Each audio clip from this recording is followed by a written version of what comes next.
Before we begin this gripping story of betrayal, patience, and ultimate redemption, do me one favor. Like, subscribe, share, and comment to support these true-life stories that reveal how one person's quiet strength can outsmart an entire system. There's a particular kind of silence that follows betrayal. Not the loud, explosive kind, but the cold, surgical stillness that wraps itself around your chest like a steel band. I sat across from Catherine Walsh, the Director of Human Resources at Bramthorne Legal, staring at her as she barely glanced up from the papers scattered across her immaculate desk. "Your retirement bonus has been denied due to budget constraints," she said flatly, as if reading from a script. For a moment, the words didn't fully register, but when they did, they struck with brutal clarity. My hands gripped the hard plastic arms of the office chair to steady the rising surge of emotions twisting inside me. 28 years. I had given 28 years of my life to Bramthorne Legal's warehouse operations in Salt Lake City, Utah. And this sterile, heartless dismissal was how they chose to close the chapter. "My name is Darlene Whitaker," I would later say to myself. "I am 63 years old, and I thought I had seen every corporate betrayal there was to see. But this cut deeper than any of them. The retirement bonus, written directly into my contract, one I had earned through nearly 3 decades of flawless service, was gone. Erased under the thin pretense of budget constraints. I steadied my voice. "Budget constraints," I repeated carefully. "Catherine, I've been managing this warehouse since before half your executive team even graduated college. The systems I built saved this company hundreds of thousands of dollars." Finally, she looked up.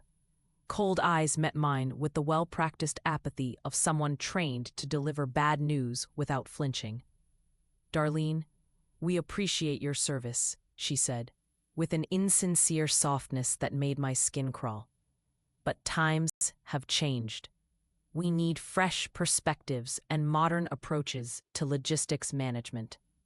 I felt my jaw clench. Fresh perspectives.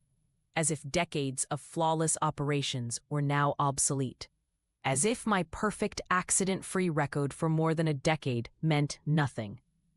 As if the customized inventory and scheduling systems I personally designed, systems that carried the company through expansions, recessions, and market shifts, were simply outdated relics.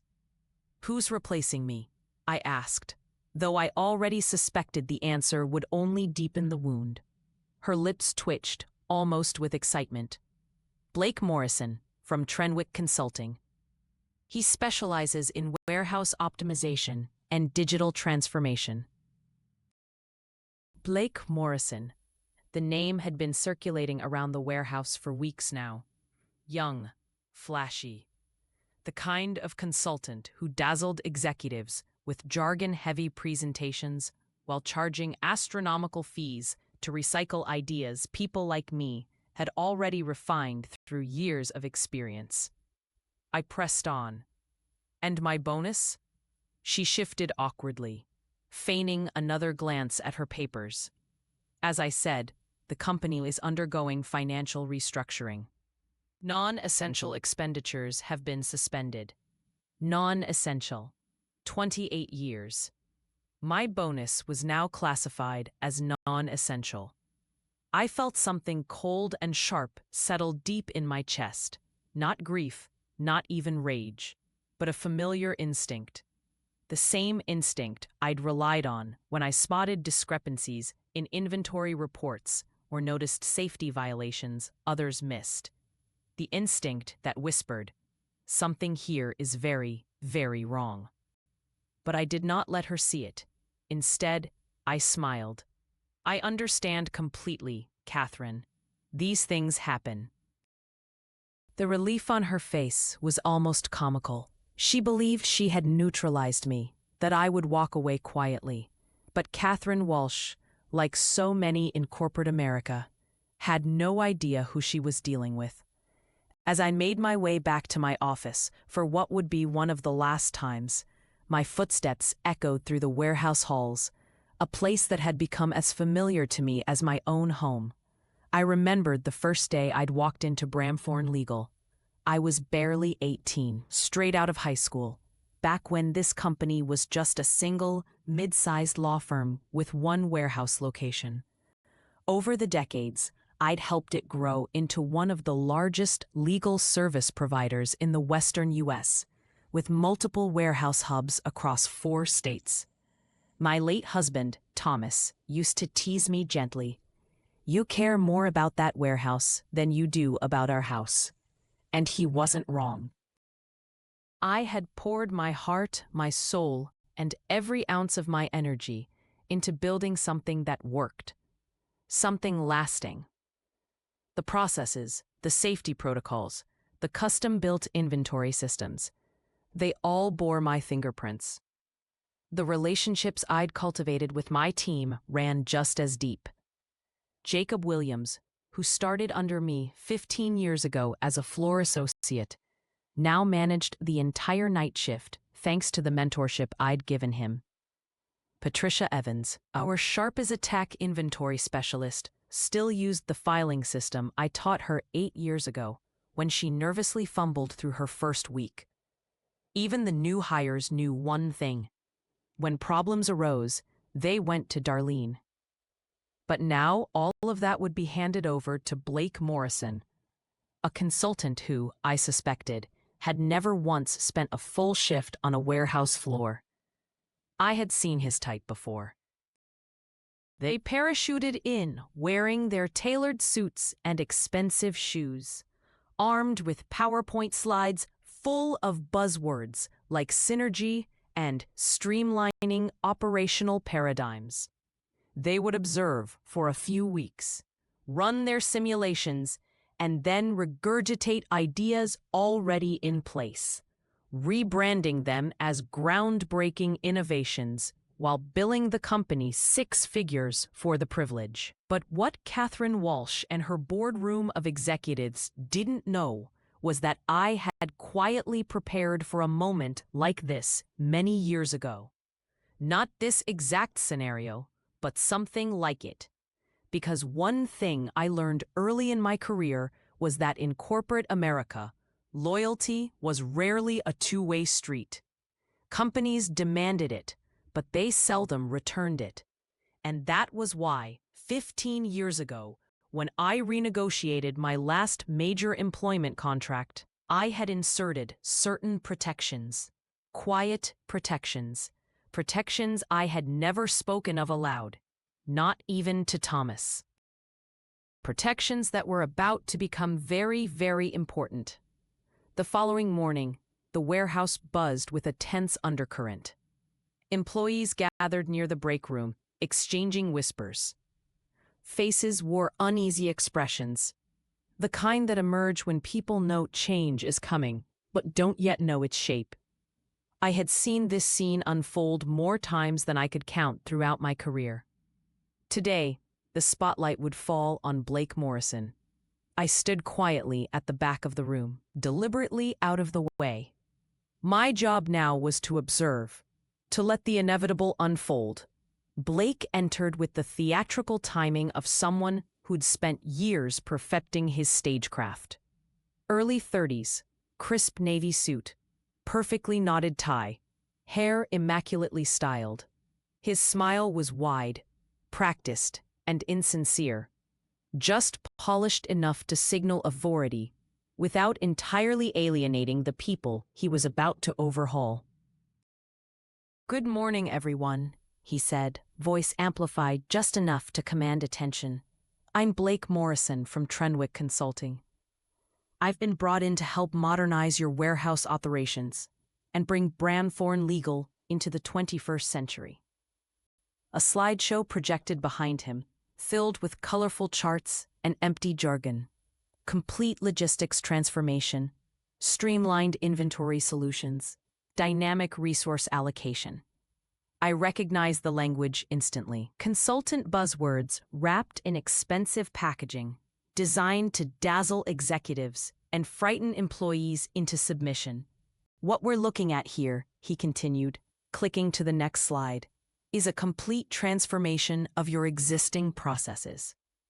We'll be implementing cutting-edge inventory management software, optimizing floor layouts for maximum throughput, and introducing performance metrics aligned with modern industry standards.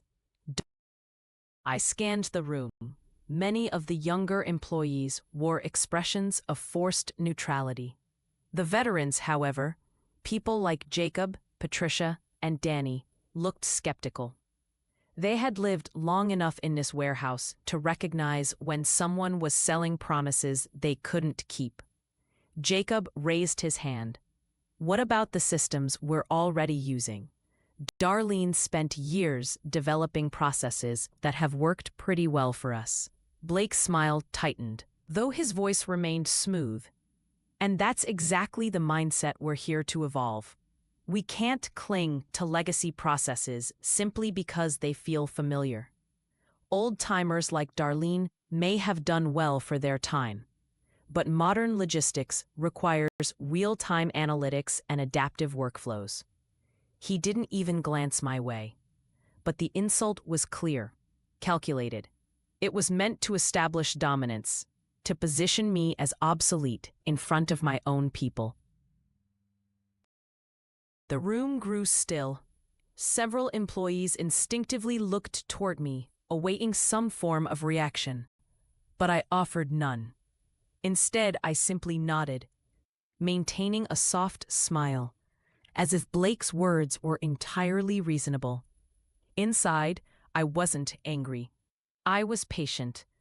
Blake's presentation continued, each slide filled with colorful diagrams that made simple concepts look complex. He promised increases in efficiency, reductions in costs, and a culture of accountability that would supposedly drive performance to new heights. But I knew what was truly happening. A costly repackaging of existing knowledge. My knowledge, presented as if it were revolutionary. Every idea he proposed had already been implemented here years ago. The difference was, my systems had been designed by living through daily operations, by understanding the unpredictable nature of real warehouse work, not theoretical models. As the presentation ended, Blake scheduled one-on-one meetings with department heads to assess operations and identify optimization opportunities. I could see the unease spreading. The underlying message was clear. Change was coming, and your job security depended on embracing it without question. Afterward, employees approached me quietly. They wanted to know what I thought, whether Blake's ideas held merit, whether they should worry. I offered the same answer to each of them. Give him a chance, I said softly. Change isn't always bad. But trust your instincts. If something feels wrong, document everything. Keep doing your job the right way. The truth has a way of revealing itself. What I didn't tell them was that wheels I had set in motion 15 years earlier were already starting to turn, and that those wheels would not stop until this entire charade collapsed under its own weight. The last day. My final day arrived not with any fanfare or celebration, but with a sterile formality that was both offensive and fitting. No farewell gathering. No handshake from senior leadership. Just a brief exit interview with Catherine Walsh and a clipboard full of paperwork that made my departure feel like the quiet expiration of a lease agreement. 28 years reduced to a signature on a standard exit form. As I packed my belongings into boxes, family photos, my favorite coffee mug from the staff Christmas party 5 years earlier, a few well-worn office supplies, I glanced out the glass wall into the conference room. There sat Blake Morrison, confidently preparing his grand presentation for the executive team. Charts, spreadsheets, financial projections, all carefully staged to present his borrowed ideas as if they were his own creations. Jacob appeared at my door, face tight with frustration. "This isn't right, Darlene," he whispered. "They're making a huge mistake." I paused, gently wrapping my Christmas mug in tissue paper. "Maybe," I said calmly. "But sometimes companies have to learn lessons the hard way." Jacob lowered his voice further. "We've been talking. The whole crew's upset. We want to go to Catherine as a group. Tell her how much you mean to this place. Maybe if they hear it from all of us." I reached out and placed a steady hand on his arm. "No, Jacob," I said firmly. "Don't fight this. Don't make waves. Keep your head down. Do your jobs well. Let Blake do whatever he's going to do. The truth will catch up." His eyes searched mine for a moment, confused by my calm. "But, trust me," I whispered, "this isn't the time. But your time is coming. The grand reveal." An hour later, I found myself attending Blake's full presentation at the invitation of Catherine Walsh, who naively hoped I would publicly endorse Blake's vision to help smooth tensions with staff. The conference room was filled with department heads, partners, and senior management. Blake stood at the front, radiating confidence, ready to unveil his master plan. "Ladies and gentlemen," he began, voice oozing with practiced charm, "what you're about to see is nothing short of a revolutionary transformation for Bramthorne Legal's warehouse operations." He clicked to the first slide, a side-by-side comparison of current costs and projected savings under his system. The numbers were impressive. According to Blake, his system would reduce operational costs by 30% within the first year. From there, he launched into an elaborate breakdown of proposed changes: the adoption of new inventory software, elimination of redundant positions, cross-training staff into flexible roles, and restructuring shift schedules based on predictive workload analytics. I quietly made notes in my small notebook, not because I needed to learn anything, but because I was mentally checking off each familiar concept as he spoke. The presentation ran nearly an hour. When Blake finally finished, the room erupted in polite applause. Executives beamed with admiration. Then Catherine turned to me, expecting the ceremonial blessing she so desperately wanted. "Darlene," she smiled. "As someone who's been such a cornerstone of our warehouse operations for so long, I'd love to hear your thoughts." All eyes turned toward me. Blake leaned back slightly, his expression smug. He thought he had won. I stood slowly, notebook in hand, my voice calm and measured. "Blake has certainly done his homework," I began, smiling. Relief rippled across the room. "In fact, many of his recommendations are remarkably similar to systems that have been documented in our operational manuals for over a decade. It's fascinating how modern logistics principles so often align with well-tested, proven methodologies developed through hands-on experience." Blake's confident smile twitched ever so slightly. I closed my notebook and sat. The trap had been set, and the clock had started ticking. Weeks passed. The consultants. Buzzwords continued to echo through the warehouse corridors like a hollow drumbeat. Restructuring, optimization, modernization. But beneath the polished presentations and scheduled trainings, a quiet but dangerous fracture was spreading. Blake Morrison dove headfirst into his grand experiment, believing entirely in the sophistication of his system. His self-confidence bordered on blind arrogance. His team dismantled what had taken me decades to carefully build, convinced they were rescuing the company from backward methods. The first casualty was redundancy, the very thing that had protected this warehouse for years. He eliminated the backup paper tracking systems I had insisted on maintaining alongside our digital inventory logs.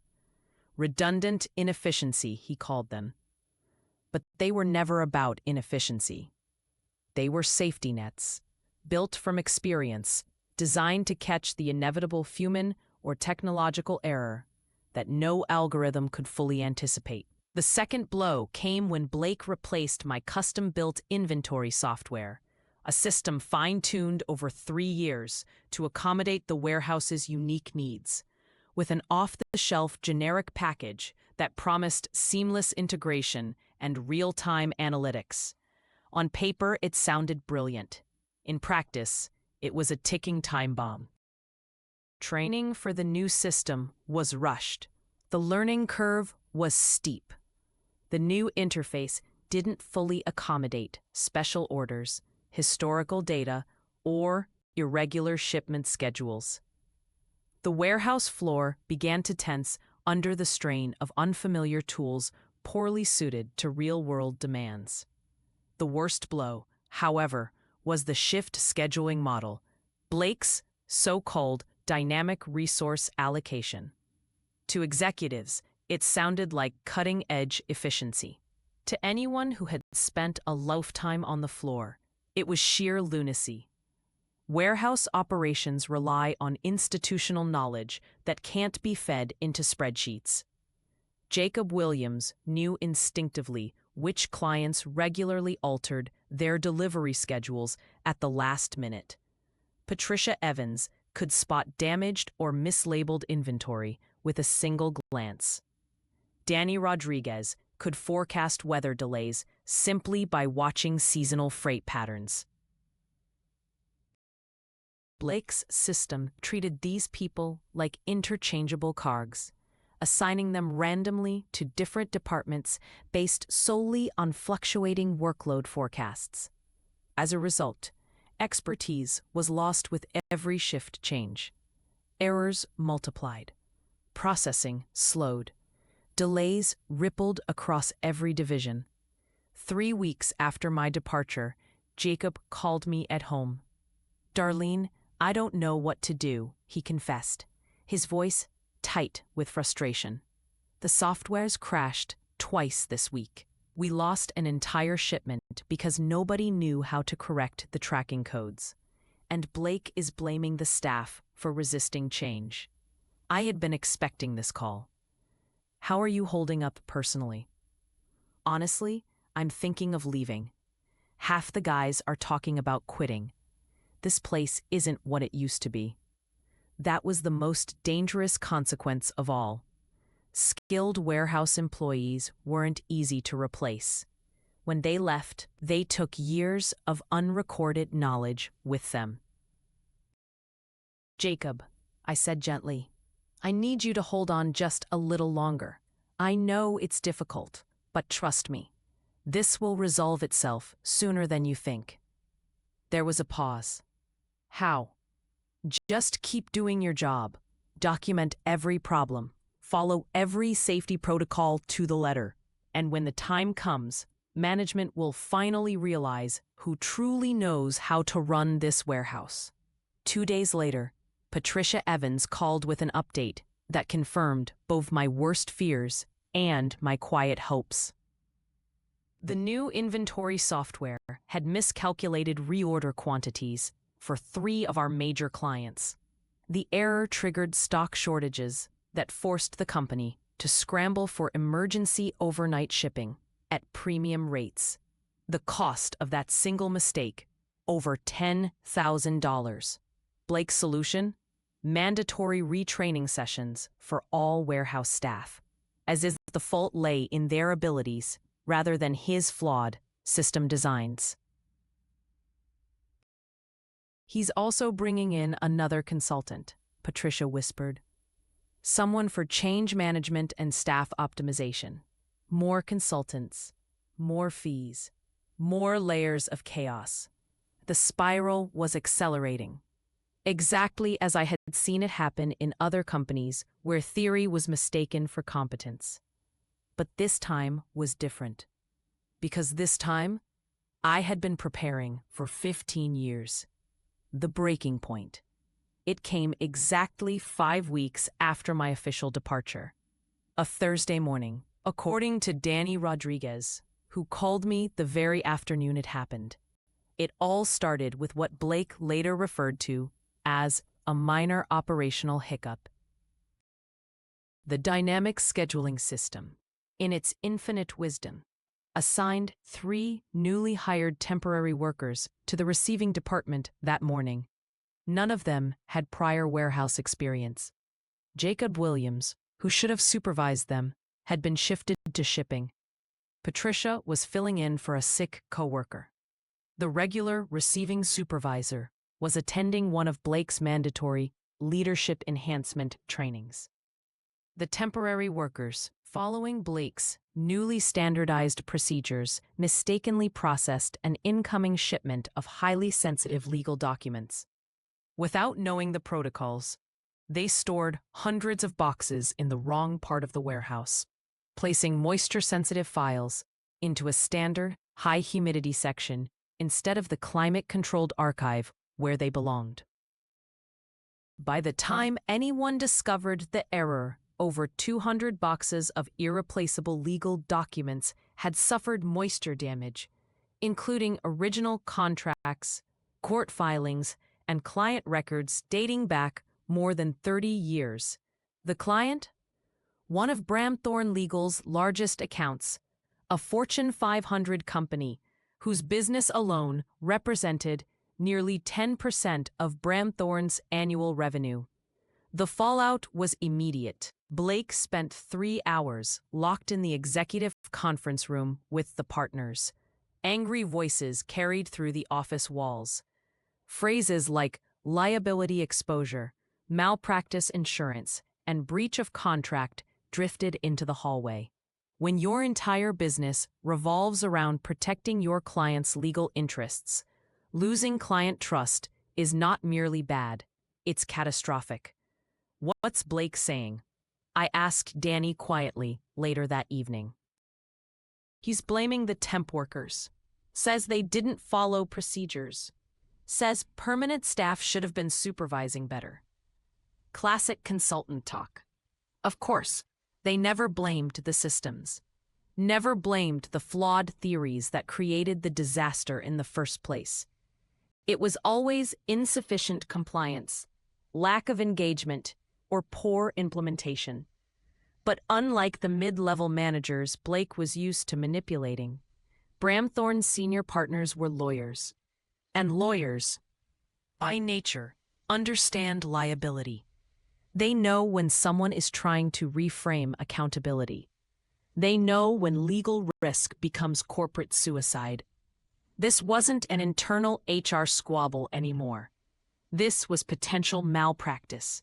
Multi-million-dollar lawsuits now hung in the balance. The storm I had quietly anticipated was finally here. By Thursday evening, the dominoes had started to fall faster than even I expected. The partners, shaken and furious, weren't looking for scapegoats anymore. They were looking for solutions. And more importantly, they were looking for cover. Blake Morrison, once their golden consultant, was now their liability. Late that night, my phone rang. I recognized the voice instantly. Tight, brittle, trying desperately to sound composed. Darlene, this is Catherine Walsh. I hope I'm not disturbing you. I smiled faintly to myself. This was a call she never thought she'd have to make. Not at all, Catherine. What can I do for you? She exhaled, struggling to maintain her professional tone. We're experiencing some transitional challenges in the warehouse. The partners have asked me to reach out and explore the possibility of you returning as a consultant. There it was, the corporate solution to every self-inflicted disaster. Hire the very person you discarded. But do it under a different title to save face. What kind of challenges? I asked, letting her hang on the hook a little longer. She hesitated. Operational difficulties, mostly. The partners feel your institutional knowledge would be highly valuable during this period. I could almost hear the desperation beneath her rehearsed language. I let the silence stretch for several seconds. Then, I appreciate the offer, Catherine, but I'm afraid I'm not available for consulting work at this time. More silence. Then she softened her voice. Perhaps we could discuss compensation. The partners are prepared to be quite generous. Ah, the money pitch. But this was never about money. Not anymore.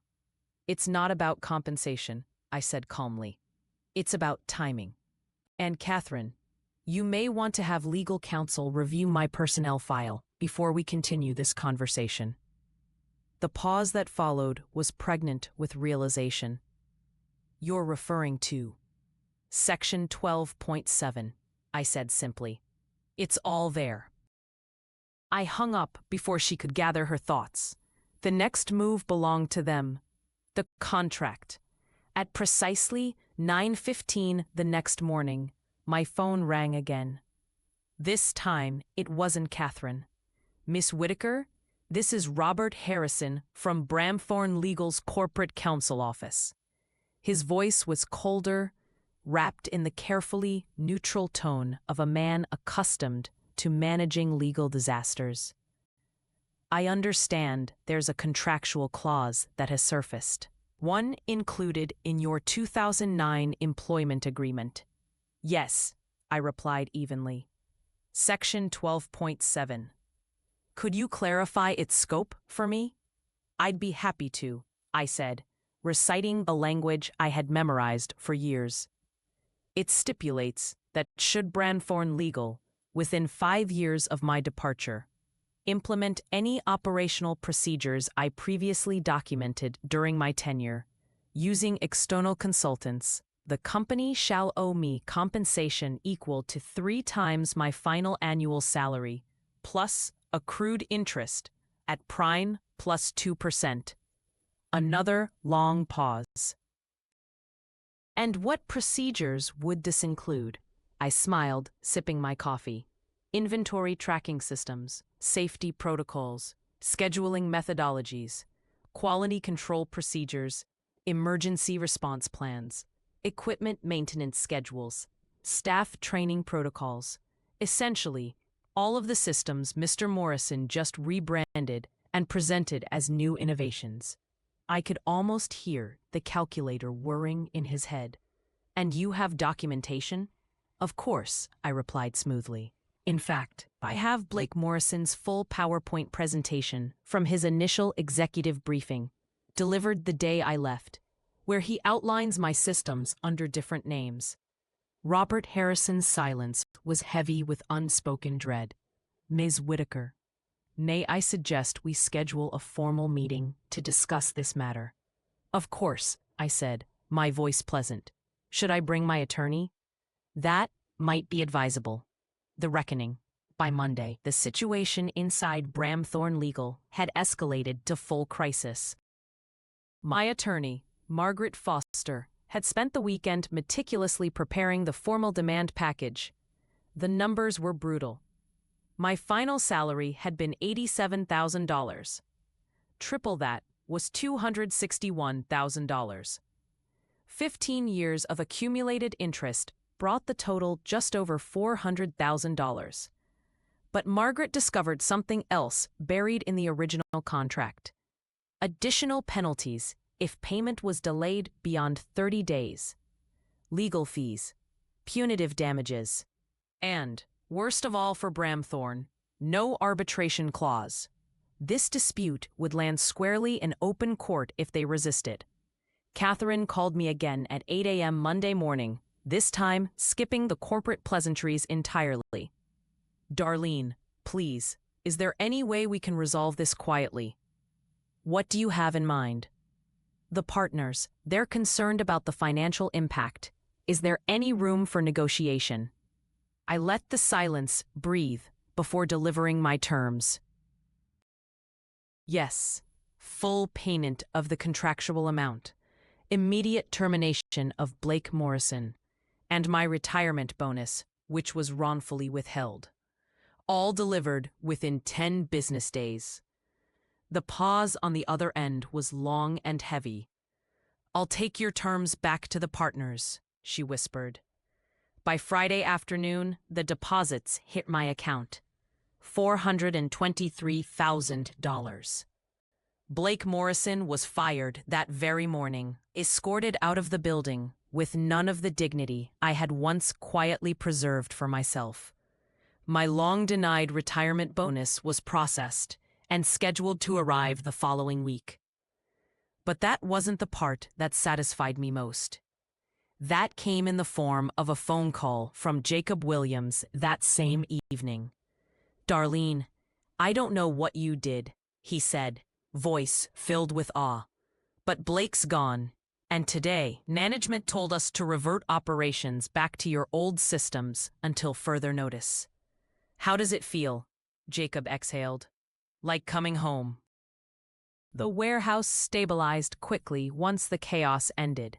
The systems I'd built, which had quietly endured under layers of unnecessary consultant jargon, snapped back into place as if they had never been tampered with.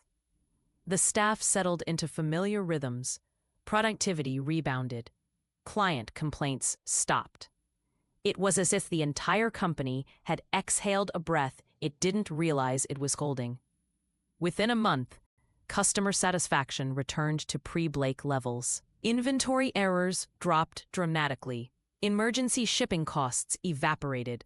The Fortune 500 client, whose documents had been damaged, chose not to terminate their contract, partly because the firm had made substantial restitution, but largely because the warehouse had returned to operational stability under the protocols they trusted. Branthorne Legal would survive. They had skirted the edge of catastrophe and had, through great expense and embarrassment, pulled themselves back. And me? I watched it all unfold from the comfort of my home. For the first time in nearly 3 decades, I was truly retired. No more 4 a.m. alarms, no more late-night crisis calls, no more last-minute policy changes handed down by people who'd never set foot on the warehouse floor. My life slowed into a peaceful, steady rhythm. Long walks through my neighborhood. Morning coffee while watching the sunrise. Evenings spent reading novels I had once been too exhausted to enjoy. The money, while significant, was never the real victory. My financial situation had always been stable. Careful savings, a paid-off house, no lingering debts. The $423,000 settlement simply padded an already secure retirement. What mattered far more was the principle, the validation, the undeniable truth that my decades of labor, wisdom, and foresight had not been wasted and could not be erased or rebranded by slick-talking consultants. The unwritten knowledge. Corporate leaders, like Blake Morrison, often forget one critical truth. A warehouse isn't just boxes, shelves, and software. It's people. People like Jacob, who could glance at a freight order and predict which shipment would arrive early based on the carrier's historical patterns. People like Patricia, who could spot a mislabeled crate buried under stacks of similar boxes simply by instinct. People like Danny, who could read seasonal shipping trends like a farmer reading the sky for rain. No algorithm could replace that. No imported consultant with flowcharts and predictive models could synthesize the living, breathing knowledge that exists only through years of boots-on-the-floor experience. That's what my 15 years of preparation had been protecting. That's why I fought, not with anger, but with quiet patience. The final call. Several months later, as autumn leaves began falling again across Salt Lake City, my phone rang one morning. This time, it was Robert Harrison from corporate counsel. the man who had once approached me with legal caution, now carrying a different tone entirely. "Miss Whitaker, I hope I'm not disturbing you." "Not at all, Robert. How can I help?" "I wanted to inform you that the partners recently completed a full policy review following recent events. Your case has frankly become a case study within the firm. They've decided to permanently revise how operational contracts are reviewed and how consultants are engaged moving forward." I smile faintly. "Well, I'm glad something good came from it." He paused, choosing his next words carefully. "And unofficially, several members of the board have expressed deep respect for how you handled the situation." "That's kind of them to say." He cleared his throat. "You outmaneuvered us, Miss Whitaker, completely.